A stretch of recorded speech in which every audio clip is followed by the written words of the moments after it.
الحمد لله رب العالمين والصلاة والسلام على سيد المرسلين وعلى آله وصحبه أجمعين أما بعد கண்ணியத்திற்குரிய சகோதரர்களே, மீண்டும் நமது தஸ்ஹீஹு திலாவா வகுப்பில் உங்களை சந்திப்பதில் மகிழ்ச்சி அடைகிறேன். நாம் தற்பொழுது அஹ்காமுல் மீம் சாக்கினா, சுக்கூன் செய்யப்பட்ட மீமுடைய சட்டங்களை பார்த்து கொண்டிருக்கிறோம்.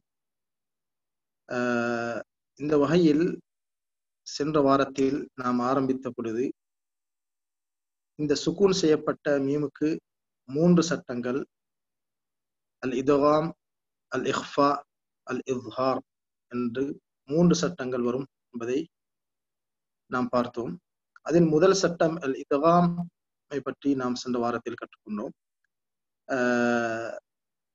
இந்த வாரம் இரண்டாவது சட்டமாகிய அல் இஹ்ஃபா, அதனை பற்றி நாம் பார்க்க இருக்கிறோம். இந்த இஹ்ஃபாவை பொறுத்தவரையில் அரபு பாசையில் மறைத்தல் என்ற பொருளை கொண்டது. தஜ்வீதுடைய கலையில், தஜ்வீதுடைய உலமாக்களிடத்தில் இஹ்ஃபா என்று சொல்லும் பொழுது இத்காமுக்கும் இஸ்ஹாருக்கும் மத்தியில், இத்காமுக்கும் இஸ்ஹாருக்கும் மத்தியில் உள்ள ஒரு தன்மையுடன் நாம் அந்த இடத்தை மொழிவதற்கு சொல்லப்படும். அதுதான் இங்கே கூறப்பட்டிருக்கிறது. தஜ்வீத் கலையில் சத்து செய்யப்படாமல் முதல் எழுத்தில் குன்னா ராகத்துடன் இத்காம் மற்றும் இஸ்ஹாருக்கு இடைப்பட்ட தன்மையில் மொழிவதாகும்.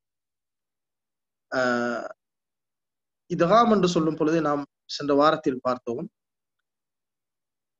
ஒரு எழுத்தை இன்னொரு எழுத்துடன் இணைத்து ஒரே எழுத்தாக சத்து செய்து மொழிவதற்கு சொல்லப்படுகிறது. இந்த வகையில் இத்காம் ஷஃபவி என்று சொல்லும் பொழுது ஒரு உதாரணத்தை வைத்து நினைவு ஊட்டலாம். அத்அமஹும் மின் ஜூ', அத்அமஹும் மின் ஜூ'. அத்அமஹும் என்று அந்த எழுத்தில், வார்த்தையில் இறுதியில் இருக்கக்கூடிய அந்த மீமை மின் ஜூஇல் வரக்கூடிய இரண்டாவது மீமுடன் இணைத்து சத்து செய்யப்பட்டதாக நாம் மொழிவதற்கு இத்காம் என்று சொல்லப்படும். அதே போன்று இஹ்ஃபாவை பொறுத்தவரையில் தர்மீஹிம் பிஹிஜாரா, தர்மீஹிம் என்று நாம் என்ன செய்கிறோம், அந்த மீமுடைய உச்சரிப்பதற்கு நாம்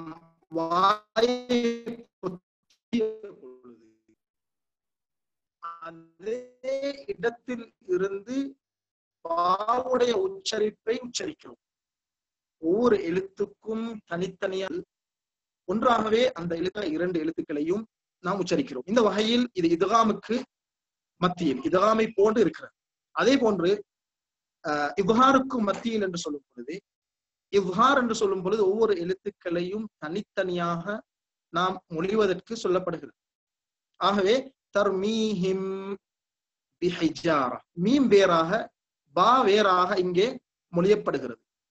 அப்படி வேறாக அந்த இரண்டையும் நாம் மொழிவதன் காரணமாக இங்கே தர்மீஹிமில் பாருங்கள், பச்சை நிறமாக அந்த மீம் இருக்கிறது. அந்த மீமை தர்மீஹிம், மீமுடைய உச்சரிப்பு வருகிறது. பிஹிஜாரத்தின் என்று சொல்லும் பொழுது அதே இடத்தில் இருந்து அந்த மூடிய உதடுகளை அப்படியே திறந்து நாம் என்ன செய்கிறோம், அந்த பாவை மொழிகிறோம். ஆகவே இப்படி நாம் வேறு வேறாக இரண்டு எழுத்துக்களும் மொழியப்படுவதற்கு படும் பொழுது அது இஸ்ஹார், அதாவது மீமை பாவில் இருந்து வெளிப்படுத்தி இருக்கிறோம் என்ற வகையில் இஸ்ஹாருக்கு மத்தியில், அதே போன்று இத்காமுக்கு மத்தியில் இஹ்ஃபா வெளிப்படுவதை காண்கிறோம். ஆகவே சுருக்கமாக சொல்வதாக இருந்தால் மேலே சொல்லப்பட்டதை போன்று, அதாவது சுக்கூன் பெற்ற மீமுக்கு அடுத்ததாக பா வந்தால் இங்க பாருங்கள், சிவப்பு நிறமாக வரையப்பட்டிருக்கு. சுக்கூன் செய்யப்பட்ட மீமுக்கு அடுத்து பா வந்தால் மீமை மறைத்து உன்னா ராகத்துடன் முதல் எழுத்தில் மீமில் ராகத்துடன் அந்த இடத்தை நாம் ஓத வேண்டும். அதனைத்தான் தர்மீஹிம் பிஹிஜாரத்தின் மின் சிஜ்ஜீல், தர்மீஹிம் பிஹிஜாரா என்று நாம் உன்னா இல்லாமல் ஓதாமல் தர்மீஹிம் பிஹிஜாரா என்று ஓத வேண்டும். அதே போன்று சூரா மாயிதாவில் வருகிறது ஃபஹ்கும் பைனஹும், ஃபஹ்கும் பைனஹும் என்று சொல்லலாம்.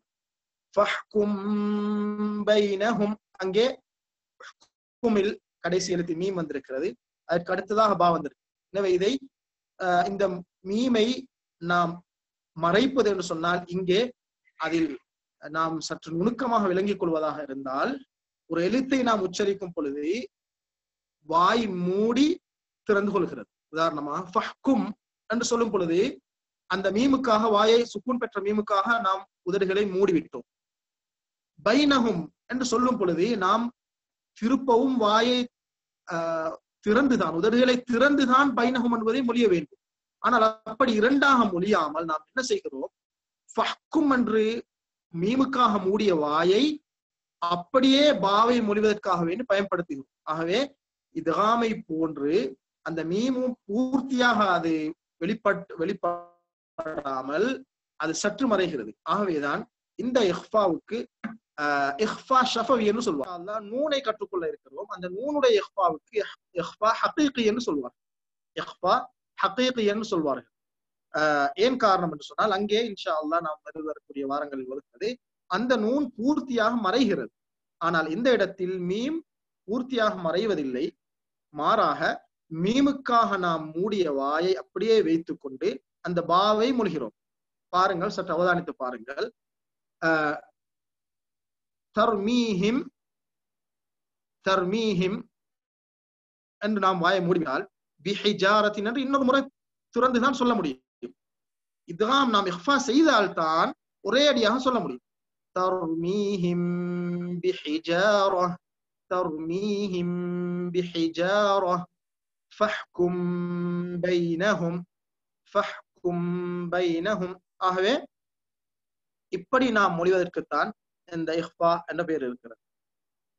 ஆகவே இது போன்ற இடங்களில் நினைவில் வைத்துக் கொள்வதற்காக வேண்டி பாருங்கள், தஜ்வீத் குர்ஆன்களை பொறுத்தவரையில் இப்படிப்பட்ட சட்டங்களை வேறு நிறங்களில் காட்டி இருக்கிறார்கள். நாம் ஓதும் பொழுது நினைவில்லாமல் ஓதிவிடாமல் அந்த இடங்களை உணர்ந்து நாம் அந்த சட்டங்களை பேணி ஓதுவதற்காக வேண்டி அப்படி நிறம் காட்டி இருக்கிறார்கள்.